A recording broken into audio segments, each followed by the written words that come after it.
இந்த உலகத்தில் மதுவை தனக்கு அனுமதித்துக் கொள்வானோ அவனுக்கு அல்லாஹ் சொர்க்கத்தின் மதுவை அல்லாஹ் ஹராமாக்கிக் கொள்வான், தடுத்துக் கொள்வான் ரசூலுல்லாஹி ஸல்லல்லாஹு அலைஹி வஸல்லம் சொன்னாங்க.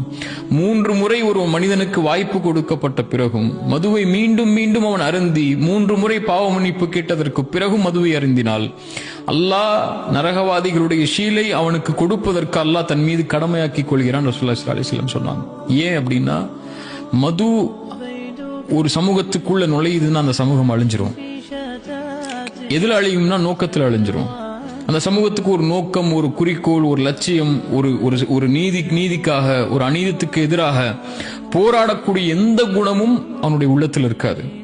எதுக்கு வாழ்றோன்னே தெரியாம ஆயிடுவான்.